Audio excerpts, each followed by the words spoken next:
Tonight, wildfires burn out of control for a third straight day. Hundreds of thousands under evacuation warnings. I was in denial. I didn't think that anything this devastating would happen.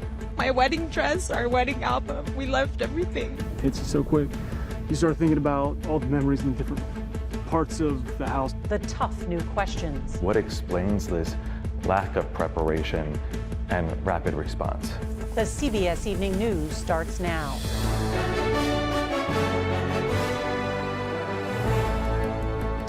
Good evening. The fires raging out of control in Los Angeles right now are the most widespread, devastating fires in California's history, according to President Biden.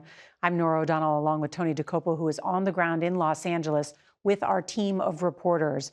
And we want to start with the devastating breaking news. An estimated 9,000 homes, businesses, and other buildings have burned across more than 30,000 acres, with the hardest hit areas looking like they were struck by bombs. At least 5 people have died in the fires, but officials say that number will change. Throughout the day, planes have been scooping up and dropping water on the flames, but the 2 largest fires are still burning out of control with 0% containment. President Biden said that more help is on the way. The federal government will cover 100% of the cost for 6 months. We've got team coverage across the fire zone, and CBS Mornings co-host Tony DeCopo is going to lead us off now from Pacific Palisades. Good evening, Tony. What have you seen on the ground today? Good evening, Nora. Well, I can tell you, as the burn zone has continued to expand today, we've seen more residents making their way back into it, back home, where they're seeing damage like what you see behind me firsthand for the very first time. And they're beginning to wonder whether their mayor, Karen Bass, could have done more to prevent all of this. So the mayor tonight is facing tough questions over the timing of a recent trip to Africa, a trip she cut short to return to a city already in flames, and questions, too, about cutbacks made recently to the city's all-important fire department. CBS's Jonathan Vigliotti, our colleague, was among those posing questions to the mayor today, and he joins us now. Jonathan, what have we learned? Tony, there were so many homes on fire all at once. Fire crews simply could not keep up. There was not enough water. Evacuations were chaotic. And tonight, officials facing criticism about their response. When you see these images over Pacific Palisades, it's clear the extent of loss is horrifying. What's also coming into focus are some hard truths. A month before the disaster, LA's Fire Chief Kristen Crowley warned of the impact of millions of dollars in budget cuts.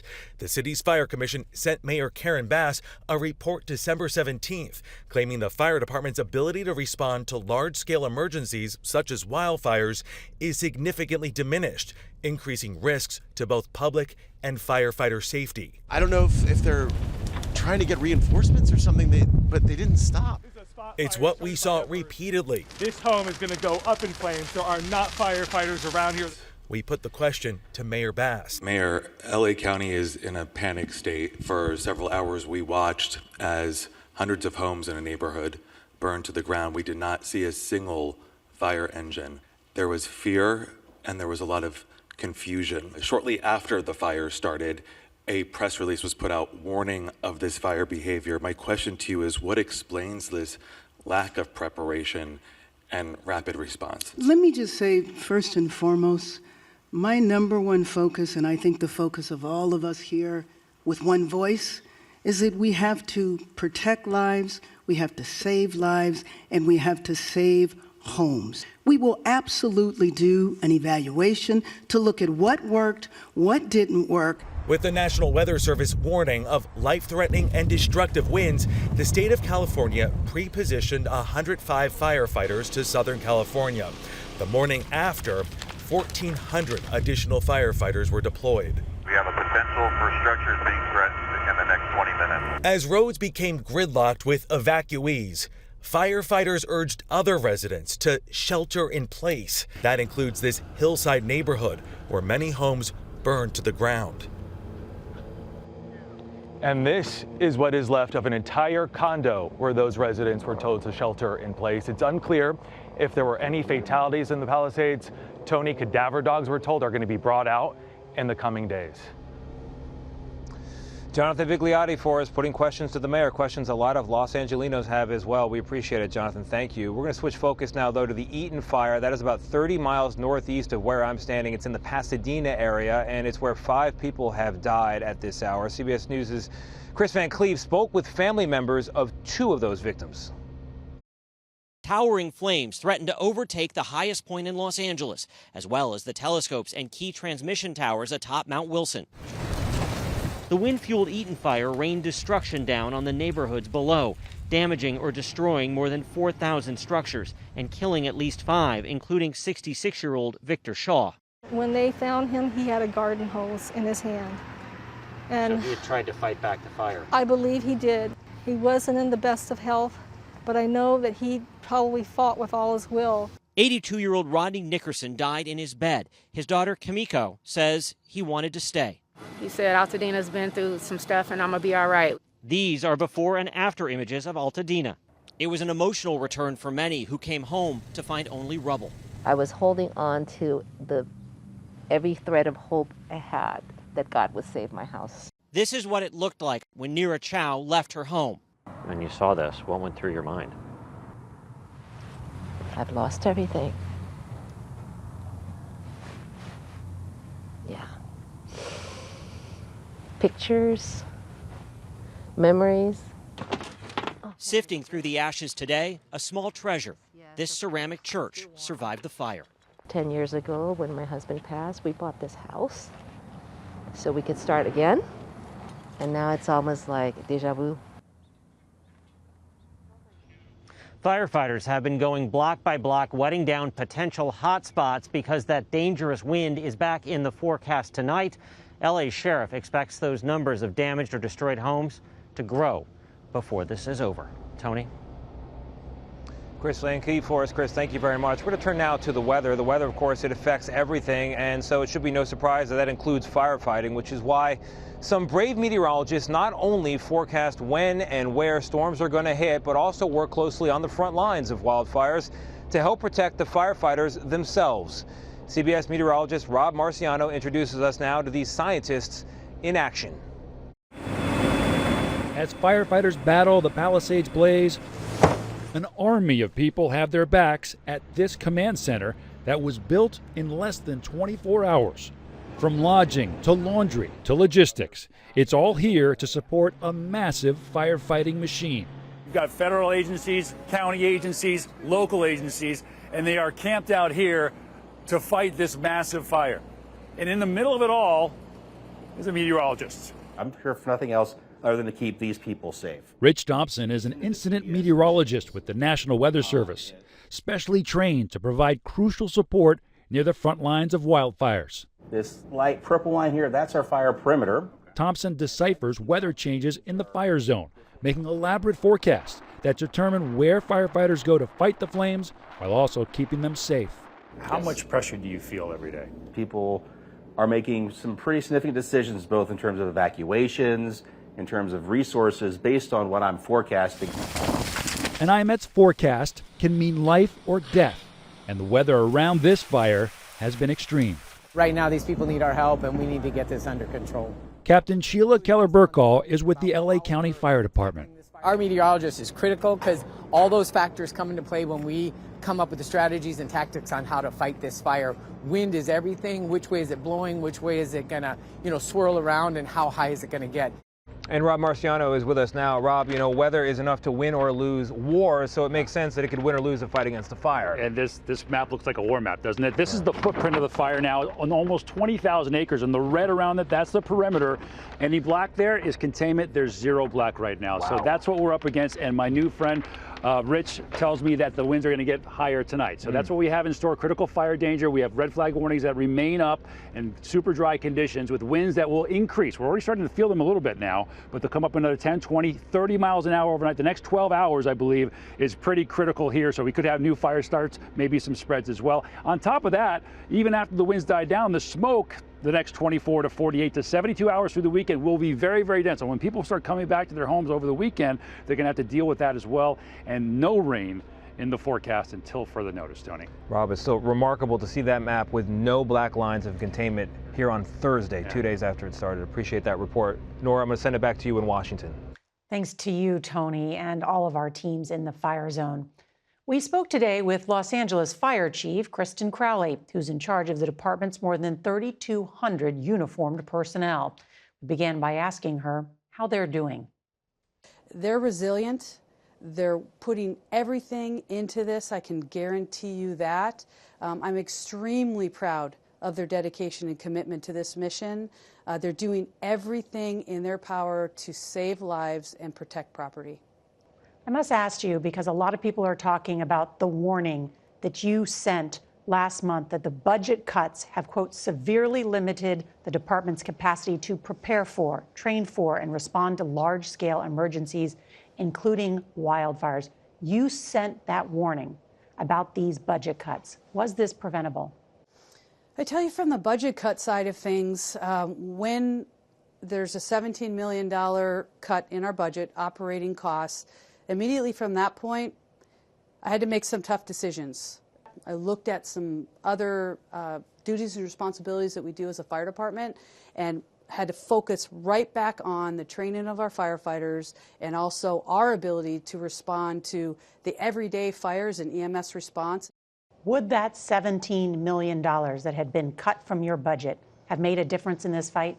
I would say with the lean forward posture that we took, knowing that a $17 million cut we had to take from somewhere, and that was from the non-essential duties and responsibilities that as a fire department we have taken on over the past many, many years. But with all due respect, in December you had warned that the budget cuts would severely limit your ability to respond to large-scale emergencies. Is that true or not? Yes, so I would say yes, we were limited to a certain factor, yes. And let me ask you about how that limited your response, because in the early hours of the wildfires, especially in the Pacific Palisades, we had a team on the ground, a crew there with our reporter, and witnessed a number of homes burned to the ground, and there was not a fire truck in sight. How did that happen? We pre-deployed the most amount of emergency resources that we could with what we had. With the pre-deployment, when the fire takes off, we're going to push as many resources that we can at that particular incident. And that's what we did. We did exactly what we could with what we had. So you're saying you didn't have enough resources? I would say in a wind event like this that we are living today in day 3, something that is as significant as this particular fire, I would say we threw exactly what we could with what we had. So if I had 1,000 engines to throw at this fire, I honestly don't think 1,000 engines at that very moment could have tapped this fire down. Chief Crowley, thank you so much for your time, and we're thinking of you and all the firefighters. I want to make sure the community knows our firefighters are absolutely doing everything that we can, and I am certainly proud of how hard and dedicated they are working to save lives and property. Well said. Thank you, Chief. And you can see more of that interview on CBSNews.com. There is no shortage of heartbreak and loss tonight, and so for many, life after these wildfires will never be the same. The new reality, that's next. We're back, and for many homeowners in and around LA, their piece of the American dream is really more of a nightmare tonight. There are homes up and down the coastline here for miles and miles burned down to their foundations, and this being the home of Hollywood, of course, it's everyday Californians, but they are not only everyday Californians that are the victims. Along a fire-scarred stretch of Malibu, we met up with Milo Ventimiglia, a 47-year-old father-to-be. And today, one of the first residents here to get a look at the damage. Wow, man. Toast. Home after home destroyed. And Milo's house wasn't one of the lucky ones. I know you were aware the house was gone. What's it like to then stand here? Heavy. You know, you start thinking about, man, hits you so quick. You start thinking about all the memories and the different parts of the house and whatnot, and then you see your neighbors' houses, and everything kind of around, and your heart just breaks. Now, if you feel like you've seen Milo before, you probably have. He's an actor, best known for his roles as Jess on Gilmore Girls and Jack Pearson on This Is Us. I'm an ordinary man. But in other ways, and especially today, he's also just another worried homeowner. Yeah, that's the kitchen. These were stools. One who, after he and his wife evacuated on Tuesday, watched on security cameras as the flames took over. I think there's a kind of shock moment where you going, oh, this is real and this is happening, and then at a certain point we just turned it off. It's like, what good is it to continue watching? You know, and we kind of accepted the loss. He and his wife, who is due to give birth any day now, grabbed everything they could think of. But of course, not everything. Had you already bought a crib? Yeah, whole thing was set up. All that was in there, ready to go. The physical loss here is total, much as it was for his character Jack, whose own home burned down in This Is Us. You know, it's not lost on me, life imitating art. But unlike Jack, Milo is still here. And he has everything, he says, that really matters. We got good friends and we got good people we're working with, and we'll make do. Yeah. We'll make do. Yeah. Wife and baby and dog, most important. And Milo may also have a new cause this evening. After the fictional fire in This Is Us, people may recall Milo became an advocate for fire safety. Well, now he says his interests have turned to wildfire safety, and he's already thinking about ways he might be able to help his community and others, Nora. What a story. Tony DeCopel, thank you so much. The other big story today, 5 presidents joined together for the nation's final salute to former President Jimmy Carter. That's next.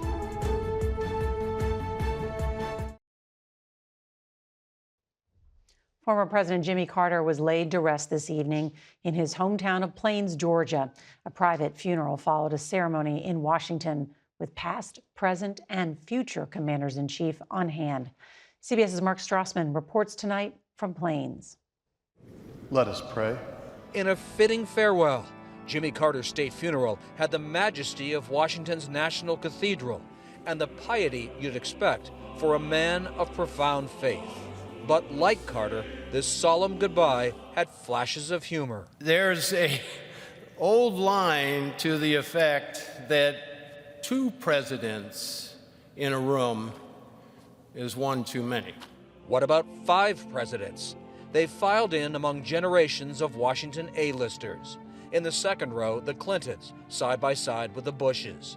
Barack Obama shared a laugh with Donald Trump. Minutes earlier, an awkward run-in. Trump shook hands with Mike Pence, his estranged vice president.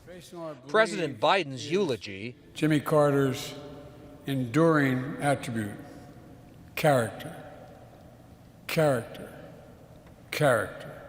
Saluted his friend of more than 50 years. It's the strength to understand that everyone should be treated with dignity, respect, that everyone, and I mean everyone, deserves an even shot. As he left the altar, Mr. Biden touched the casket of his old friend, Jason Carter's pawpaw, his grandfather. He was the same person no matter who he was with or where he was. This picture is of Special Air Mission 39, bringing home the casket from Washington back to Georgia. A final homecoming here in Plains, a chance for family, friends, and neighbors to say goodbye. A second funeral at Maranatha Baptist Church, Carter's spiritual home.